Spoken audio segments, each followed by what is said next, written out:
Olá pessoal, vamos lá mais uma aula, certo? Hoje a gente vai aprender um pouco sobre geometria analítica. O que vem a ser geometria analítica? Qual o objetivo dela? O objetivo é que a gente concilie fatos geométricos com relações algébricas, certo? A gente pode trabalhar com figuras, pontos e retas. Para isso, a gente precisa desse carinha aqui, do plano cartesiano, certo? A gente conhece ele desde lá do sétimo ano, mais ou menos. A gente vem trabalhando com ele em todos os anos aí que se seguem, ok? Então, para a gente seguir os nossos estudos aqui em geometria analítica, a gente precisa aprender como que funciona esse plano cartesiano, certo? Vamos lembrar um pouquinho dele. Então, no nosso plano cartesiano, nós temos dois eixos. O eixo do y é o eixo vertical, o eixo do x é o eixo horizontal, certo? A minha lousa aqui, no caso, é o meu plano. Para você que vai estudar em casa, é o plano, é o papel, ok? Então, o nosso plano cartesiano, ele divide o plano em quatro partes, certo? Cada uma dessas partes a gente chama de quadrante. E para a gente numerar os quadrantes, a gente numera no sentido anti-horário, certo? Então, aqui eu tenho o primeiro quadrante, aqui eu tenho o segundo, o terceiro e aqui eu tenho o quarto quadrante, certo? O encontro do eixo do y com o eixo do x a gente chama de origem do plano cartesiano, certo?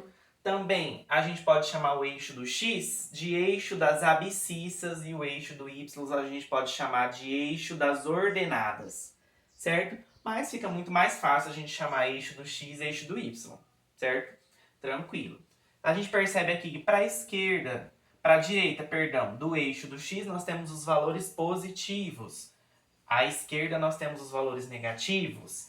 Acima do zero no eixo do y nós temos os valores positivos. Abaixo do zero nós temos os valores negativos, certo? Então, nesse plano cartesiano, a gente usa ele para demarcar os pontos. Por consequência, a gente consegue ligar dois pontos, a gente consegue ligar uma reta. E vários pontos eu consigo desenhar uma figura, um triângulo, um quadrilátero, certo? Depende do número de pontos.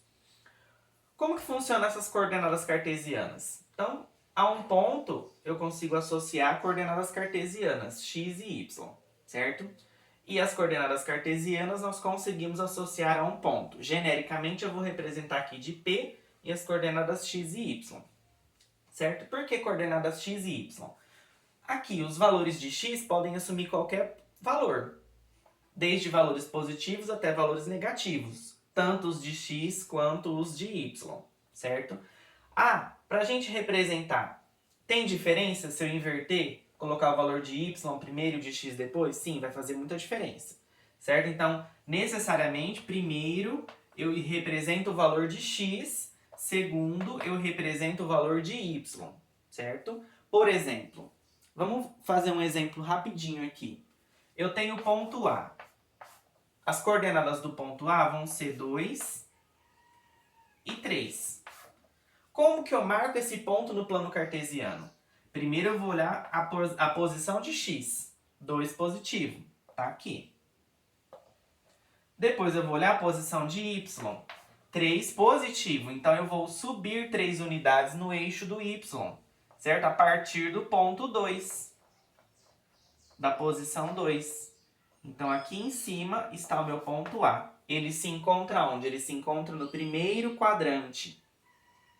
Outra coisa que pode acontecer é a gente encontrar o ponto já marcado no plano cartesiano, como é o caso do ponto B, certo? E como que a gente faz para descobrir as coordenadas do ponto B? É a mesma história, só que a gente tem que olhar ao contrário. Então, quem é a coordenada, as coordenadas do ponto B? A ordenada x vale menos 2. E o y vale menos 3. Certo? Então, as coordenadas cartesianas do ponto B são menos 2 e menos 3. Certo? Primeiro eu pego o valor referente ao x, depois o valor referente ao y. Certo? Uma coisa que pode acontecer é o ponto não pertencer a nenhum dos quatro quadrantes. Ué, mas como que ele não vai pertencer a nenhum dos quatro quadrantes? Ele pode estar em cima de um dos eixos, certo? Por exemplo aqui, vou chamar aqui de ponto C. O ponto C, ele não está em nenhum dos 4 quadrantes. Ele pertence ao eixo do X. E quando um ponto pertence a um dos eixos, como que ficariam as coordenadas cartesianas dele? C. Então, lembrando, primeiro é o valor de x, depois o de y. O C já está no eixo do x, então ele vale menos 2. E no eixo do y, o C pertence ao eixo do y? Não, ele não pertence. Então, as coordenadas de y eu vou associar a quem?